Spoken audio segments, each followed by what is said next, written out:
قرب قیامت میں جب حضرت عیسیٰ علیہ السلام کا ظہور ہوگا تو وہ یہ کہیں گے ہم انشاءاللہ اس کو کل ختم کریں گے. تو انشاءاللہ کا لفظ جب استعمال کریں گے، کیونکہ وہ قوم ہے کافر، وہ اللہ پہ اعتماد کرنا، اللہ پہ توکل کرنا یہ چیز نہیں ہے. جیسے کافر تو نہیں کہے گا نا اللہ نے چاہا تو وہ اللہ پہ یقین نہیں رکھتے، تو وہ جب اللہ کا نام لیں گے اور کہیں گے کہ اللہ نے چاہا تو ہم اس کو کل ختم کر دیں گے، تو پھر اسلام کی وجہ سے وہ دیوار ختم ہو جائے گی. اس کی مثال ایسے جیسے حدیث میں آتا ہے، پچھلی قوموں میں ایک نوجوان تھا جو جادوگر کے پاس بھی جاتا تھا اور راہب کے پاس بھی جاتا تھا، جس کا سورہ بروج میں تذکرہ ہے، والسماء ذات البروج میں.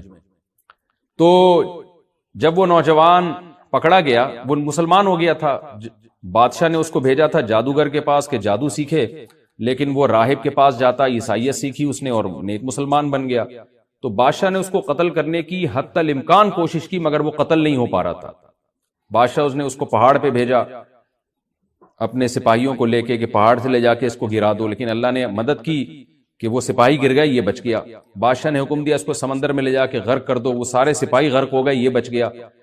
تو کسی بھی طرح سے اس کی قتل کی کوششیں کامیاب نہیں ہو رہی تھی. تو اس نے بادشاہ سے کہا کہ تو اگر مجھے قتل کرنا چاہتا ہے نا تو چوک پہ کھڑا کر کے تیر مجھے مار اور کہے کہ بسم اللہ ورب ھذا الغلام، اس نوجوان کے رب کے نام سے میں اس کو قتل کرتا ہوں. تو اللہ کا نام لے کے مجھے مارے گا تو میں قتل ہو جاؤں گا. نوجوان یہ قربانی اس لیے دے رہا تھا کہ بادشاہ جب پوری پبلک کے سامنے اللہ کا نام لے گا تو لوگوں کو یقین آ جائے گا کہ بھئی اللہ کا نام لینے سے تو کام ہو گیا، اور اللہ کا نام لیے بغیر کام نہیں ہو رہا تھا. تو جو بادشاہ اللہ کو مانتا نہیں تھا آج اس کو بھی اللہ کا نام لینا پڑا ہے.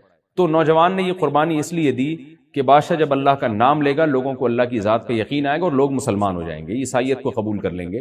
تو اس نوجوان نے یہ قربانی دی اور بادشاہ نے اللہ کا نام لے کے جب تیر مارا تو وہ نوجوان شہید ہو گیا. اور لیکن پورا ملک مسلمان ہو گیا، عیسائیت قبول کر لی. اور سورہ بروج میں پھر اللہ نے ان کا تبصرہ کیا، ان کا واقعہ بیان کیا ان کے بارے میں کہ کیسے بادشاہ نے خندقیں کھود کے پوری قوم کو جو ہے وہ جو دین سے پیچھے نہیں ہٹے ان کو کس طرح سے آگ میں پھینک دیا ان سب کو.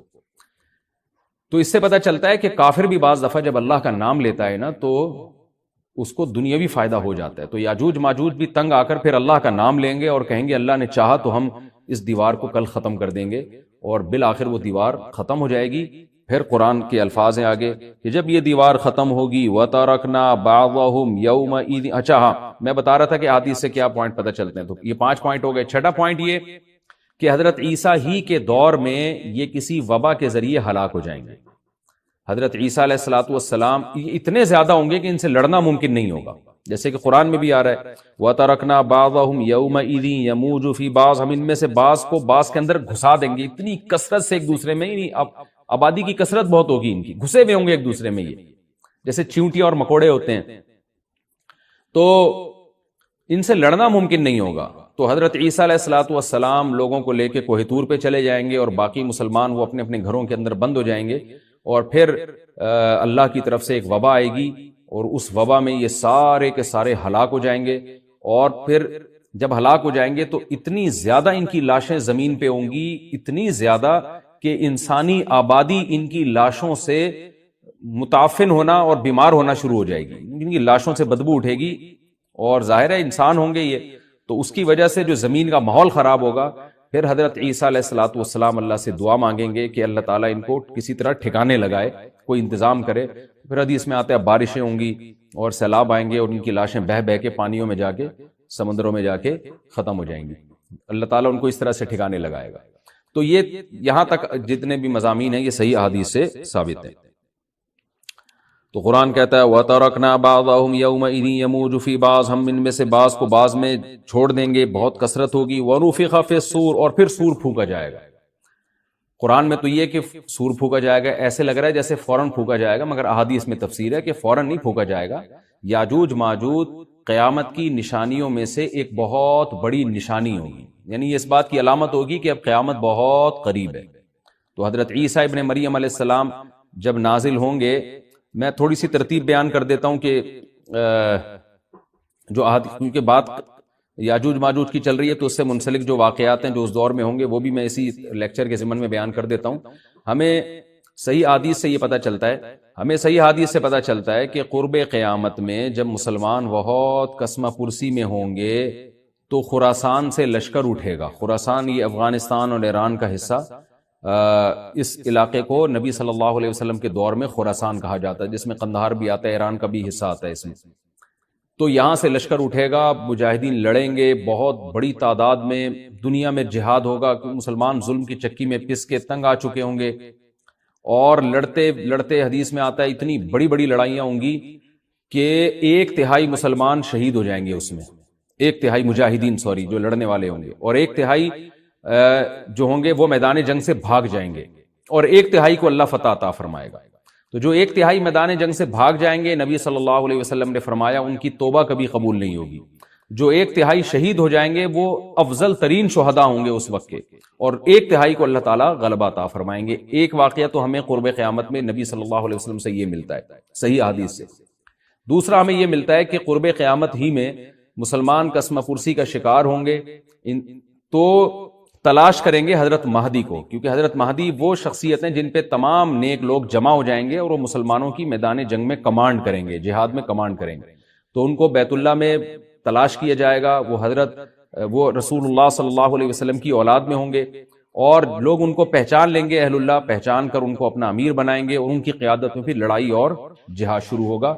اور یہ لڑائی جب دمشق میں لڑائی ہو رہی ہوگی تو دمشق میں عصر کی نماز کے وقت حضرت مہدی، میں نے جو یہ کہا کہ دمشق میں لڑائی ہو رہی ہوگی، مقصد یہ نہیں ہے کہ دمشق کوئی میدان جنگ بنا ہوا ہوگا، مقصد یہ ہے کہ وہ مجاہدین کا لشکر دمشق میں ہوگا عصر کی نماز کے وقت. لڑائی چاہے کسی اور میدان میں ہو رہی ہو، لیکن حدیث میں ہمیں دمشق کا تذکرہ ملتا ہے. تو دمشق میں حضرت شام کا تذکرہ ملتا ہے، اور جو قرائن ہمیں ملتے ہیں وہ دمشق کی ایک خاص مسجد ہے. وہ مسجد حضرت مفتی تقی عثمانی صاحب اور مفتی رفیع عثمانی صاحب نے اس کو ہائی لائٹ بھی کیا، لیکن وہ یقینی نہیں ہے. یہ خوب سمجھے، انہوں نے اس کا بھی تبصرہ کیا کہ اس کے بارے میں کوئی یقین نہیں ہے. تو حضرت مہدی عصر کی نماز پڑھا رہے ہوں گے، لوگ امامت میں آپ کے پیچھے کھڑے ہوں گے، یہاں تک کہ مسجد کے مینار پر، آج بھی وہ مینار موجود ہے جس کے بارے میں غالب گمان ہے کہ یہ وہ مینار ہے جہاں حضرت عیسیٰ علیہ السلام نازل ہوں گے. غالب گمان کے درجے میں کہا جا سکتا ہے، ورنہ پھر اسی کے اڑوس پڑوس میں کوئی مسجد ہوگی. میرا اگر شام جانا ہوا تو انشاءاللہ میں ارادہ ہے کہ میں ولاگ میں اس مسجد کا بھی تذکرہ کروں گا، اس جگہ کا بھی تذکرہ کروں گا. لیکن میں پہلے یہ بات بتا دوں کہ وہ 100% یقینی نہیں ہے. ایسا نہ ہو کہ اس مسجد کے مینار پہ چڑھ کے لوگ جو ہے وہ اس کے کوئی مینار کو ہی چاٹنا شروع کر دیں تبرک کے طور پہ.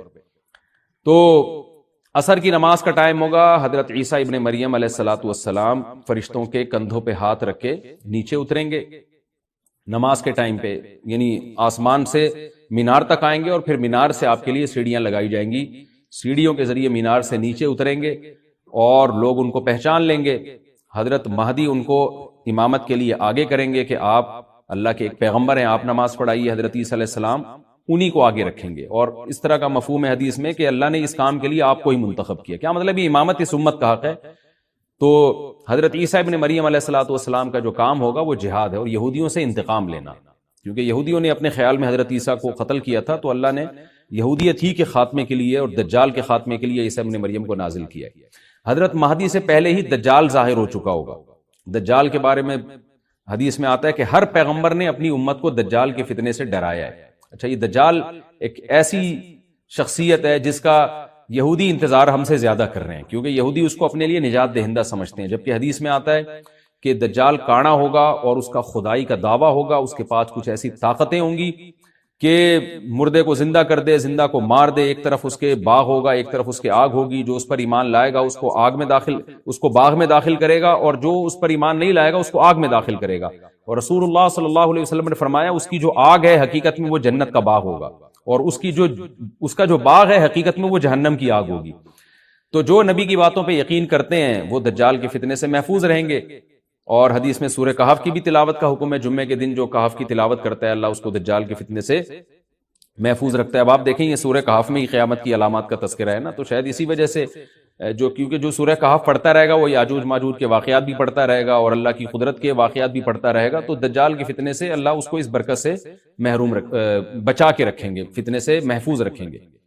تو وہ ایسی طاقتیں دکھائے گا، بے وقوف لوگ اس پہ ایمان لے آئیں گے. حدیث میں آتا ہے کہ کانا کبھی بھی خدا نہیں ہو سکتا، یعنی اس کی تو ایک آنکھ ہوگی نہیں، لیکن بے وقوف لوگ اس کے یہ کچھ ظاہری کمالات دیکھیں گے، یہ نہیں دیکھیں گے کہ یہ تو شکل بھی اس کی اچھی نہیں ہے، یعنی خدا کا بس کم جمال والا ہوتا ہے نا، یہ تو ہے بھی کانا. اور اس کے بڑا بڑا کافر بھی لکھا ہوا ہوگا واضح طور پر، جس سے پتا چلے گا. لیکن احمق اور بیوقوف لوگ جیسے روحانی عامل کو کچھ شعبدے دیکھ کر ان پہ سے متاثر ہو جاتے ہیں نا، روحانی عاملوں کے شعبدے دیکھ کے، تو ایسے ہی دجال کے شعبدے دیکھ کے متاثر ہوں گے.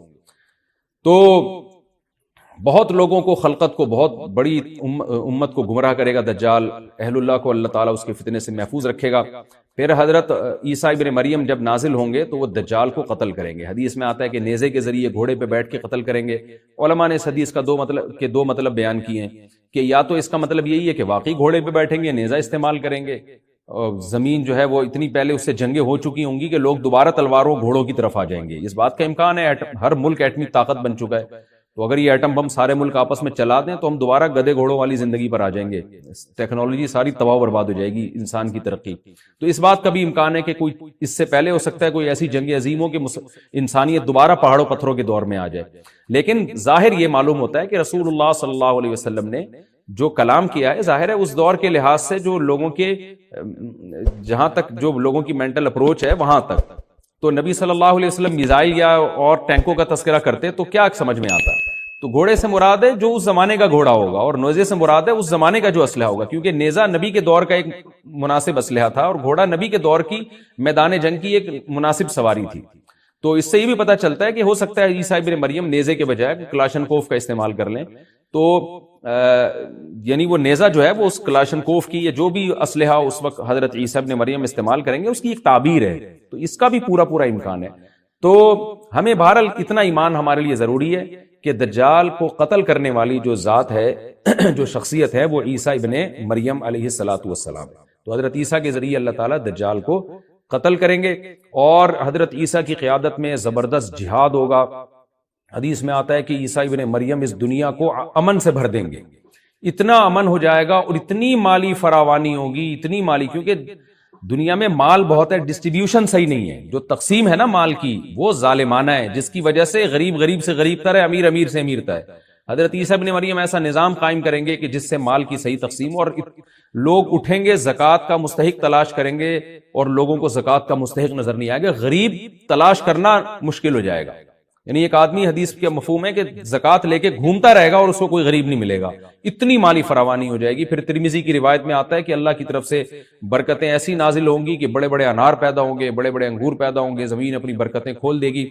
اور حضرت عیسیٰ علیہ السلام خنزیر کو بھی دنیا سے ختم کر دیں گے.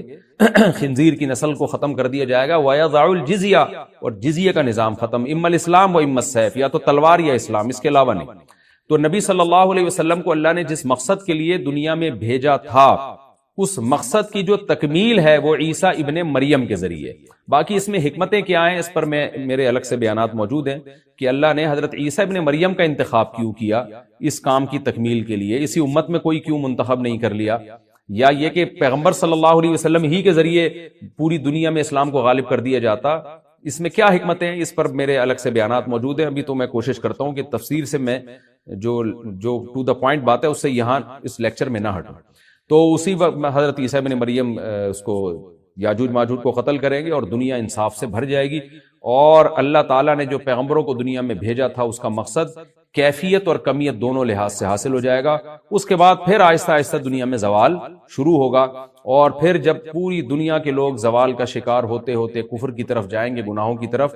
اور حدیث میں آتا ہے جب تک ایک شخص بھی اللہ کا نام لینے والا ہوگا اس دنیا پر قیامت نہیں آئے گی. یہاں تک کہ آخری شخص جب دنیا سے اٹھے گا جو اللہ کا نام لیا کرتا تھا، تو اس کے بعد اللہ تعالیٰ سور پھونکیں گے، جبریل کو حکم دیں گے سور پھونکنے کا، اور اس دنیا کو تباہ و برباد کر دیا جائے گا.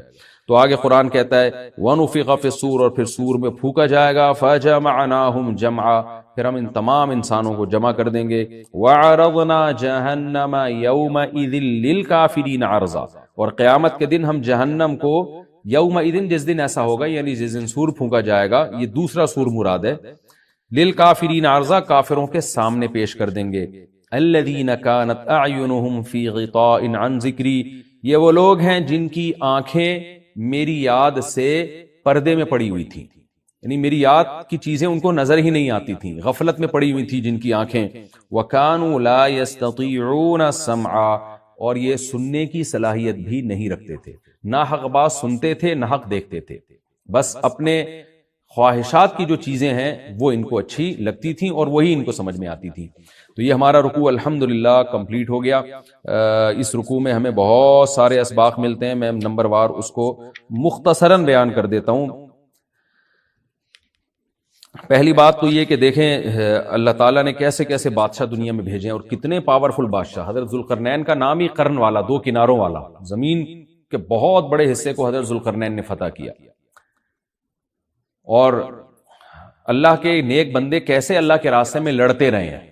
تو یہ جو لوگ بیٹھ جاتے ہیں نا بس عبادت کرو اور لڑائی وڑائی اسلام میں ہے ہی نہیں، یہ دنیا میں کوئی بھی عقل مند اس نظریے کا حامی نہیں ہوگا. تو طاقت اور قوت کی اسلام میں بہت زیادہ اہمیت ہے. اس سے ہمیں یہ بھی پتہ چلتا ہے کہ اپنے ملک کی، خاص طور پر اسلامی ملک کی جو فوجی قوتیں ہیں، جو فوجی طاقتیں ہیں، ان کی ہمیں قدر کرنی چاہیے. کیونکہ اگر کوئی بھی ملک عسکری لحاظ سے کمزور ہو جائے، کیونکہ اللہ تعالیٰ تو جو عسکری لحاظ سے طاقتور قومیں تھیں اللہ نے ان کا کتنا تذکرہ کیا. ہاں وہ اللہ کے باغی نہ ہو. تو اسلامی ملک میں کوئی بھی اسلامی کنٹری ہے، چاہے سعودی عرب ہے، چاہے پاکستان ہے، چاہے ترکی ہے، کوئی بھی اسلامی کنٹری ہے، اس کی فوج کی قدر کرنی چاہیے، کیونکہ اسی کی وجہ سے ملک کا بارڈر محفوظ ہوتا ہے. اگر مسلمان عسکری لحاظ سے کمزور ہونا شروع ہو جائیں تو کافر ہمیں گاجر مولی کی طرح کاٹنا شروع کر دیں، اسلام دشمن قوتیں ہمیں کھا جائیں، ختم کر دیں ہمیں کھا کے. تو نیک قوتوں کو اپنی بقا کے لیے ہمیشہ سے ایک اسلحے کی اور طاقت کی ضرورت رہتی ہے. اس کی اہمیت اسلام میں بہت زیادہ ہے. موسیٰ علیہ الصلوۃ والسلام کے بعد کتنے بڑے بڑے جنگی کمانڈر پیدا ہوئے. ذوالقرنین کا اللہ نے کیسا تذکرہ کیا. ذوالقرنین کی عبادت کا کہیں بھی تذکرہ نہیں، حالانکہ وہ بڑے عبادت گزار بھی تھے. داؤد علیہ السلام کی عبادت کا تذکرہ بھی ہے، ان کی تلوار اور طاقت کا تذکرہ بھی ہے. تو اللہ تعالیٰ جہاں عبادت کا تذکرہ کرتے ہیں تو طاقت اور قوت کا بھی تذکرہ کرتے ہیں. اس سے عسکری لحاظ سے اپنے آپ کو مضبوط کرنے کی اہمیت کا ہمیں پتہ چلتا ہے کہ اسلام میں اس کی بڑی اہمیت ہے. کسی بھی اسلامی ملک کی فوج کا مورال کسی بھی لحاظ سے ڈاؤن نہیں ہونا چاہیے، اور عسکری لحاظ سے وہ کسی بھی لحاظ سے کمزور نہیں ہونی چاہیے. اور اس کو چاہیے کہ اعدوا لهم ما استطعتم من قوہ پر عمل کرے. کہ قرآن کہہ رہا ہے روز بروز اپنی طاقت اور قوت میں اضافہ کرنے کی کوشش کرو. اس سے مسلم قوم کو کبھی بھی غافل نہیں ہونا چاہیے، اور کوئی بھی ایسا کام جس سے مسلمان قوتیں اور طاقتیں کمزور ہونا شروع ہو جائیں، اس کام سے ہمیں بچنا چاہیے. دوسری بات ہمیں یہ پتہ چلی کہ اللہ تعالیٰ نے اہل اسلام کے ذمے پوری دنیا کی ذمہ داری لگائی ہے، کسی ایک ملک کی نہیں. جتنے بھی پیغمبر آئے ہیں جب وہ دنیا فتح کرنا شروع کی ہے تو کہیں رکے نہیں ہیں وہ کہ بھئی یہاں تک، اس سے آگے نہیں جانا. ان کی صلاحیت ہی ختم ہو گئی ہو، وسائل ہی ختم ہو گئے ہو تو الگ بات ہے. تو پوری دنیا ہے جس میں اللہ کے دین کو غالب کرنا ہے. اب اس کا طریقہ کیا ہوگا؟ ظاہر ہے جو جس زمانے میں سوٹیبل طریقہ ہو وہ اختیار کیا جائے گا. تو حضرت ذوالقرنین پہلے انتہائی مشرق کی طرف گئے ہیں، جہاں سورج نکلتا ہے تو وہاں سے جہاں سے آبادی شروع ہو رہی ہے، اور ان کا خیال تھا کہ اب آگے آبادی نہیں ہے تو پھر جا کے سٹاپ کیا ہے. مغرب میں بھی ایسے ہی، شمال میں بھی ایسے ہی. تو ہمیں جب دیکھتے ہیں کہ جب صحابہ کرام نے دنیا فتح کرنا شروع کی ہے تو ہمیں مسلمان کمانڈروں میں بھی ایسے واقعات ملتے ہیں کہ وہ علاقے فتح کرتے کرتے سمندر کے کنارے پہنچے اور انہوں نے سمندر کو دیکھ کے کہا کہ تیرے آگے بھی آبادی ہوتی نا تو ہم اللہ کا کلمہ وہاں بھی بلند کرتے. تو یہ دور تھا مسلمانوں کا، اور یہ عیسیٰ ابن مریم دوبارہ پھر وہی کریں گے، پوری دنیا کو فتح کریں گے. تو حضرت ذوالقرنین کے اس واقعے سے پتہ چلتا ہے کہ پوری دنیا کی ذمہ داری اللہ نے ہمیشہ سے اہل اللہ پہ لگائی ہے، اور وہ پوری دنیا میں اللہ کے دین کو غالب کرنے کی کوشش میں ہمیشہ سے لگے رہے ہیں. تیسری بات ہمیں پتہ چلتی ہے